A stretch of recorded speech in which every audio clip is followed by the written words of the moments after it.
আজকে বানালাম খুবই কম সময় এক পাকে সোয়াবিন পোলাও। চলো প্রথমে একটা বাটিতে সোয়াবিন নিয়ে দিয়ে দিলাম গরম জল আর লবণ, আর এদিকে চালটাও ভিজিয়ে দিলাম।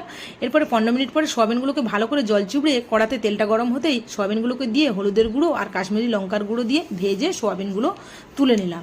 এরপরে আবারও কড়াতে ঘি দিয়ে তাতে কাজু আর কিশমিশগুলোকে দিয়ে কাজু কিশমিশ ভেজে তুলে নিলাম। আবারও ওই কড়াতে কিছুটা পরিমাণ ঘির সঙ্গে তেল দিয়ে গোটা গরম মশলা দিয়ে কোচানো পেঁয়াজ দিয়ে পেঁয়াজটাতে তাড়াতাড়ি নরম হয়ে যায় তাই লবণ দিয়ে দিয়েছিলাম, দিয়ে রসুন বাটা, আদা বাটা, টমেটো কোচানো, গুঁড়ো মশলায় হলুদের গুঁড়ো, লঙ্কার গুঁড়ো, জিরে ধনে গুঁড়ো দিয়ে ভালো করে মিশিয়ে টক দই দিয়ে মশলাটা ভালো করে কষিয়ে নিয়ে তেল ছেড়ে যেতে ভেজানো চালগুলোকে জল ঝাড়িয়ে দিয়ে ভালো করে মিশিয়ে ভেজে রাখা সয়াবিনগুলোকে দিয়ে আবারও ভালো করে মিশিয়ে পরিমাণ মতো লবণ দিয়ে দিলাম পরিমাণ মতো জল দিয়ে জাস্ট 15 মিনিট ঢাকনা দিয়ে রেখে দিয়েছিলাম। 15 মিনিট পরে দেখি আমার পোলাও একদমই রেডি। আর নামানোর আগে ঘি, গরম মশলা আর ভেজে রাখা কাজু কিশমিশ আর ধনেপাতা কোচানো দিয়ে নামিয়ে নিলাম। জাস্ট অসাধারণ হয়েছিল।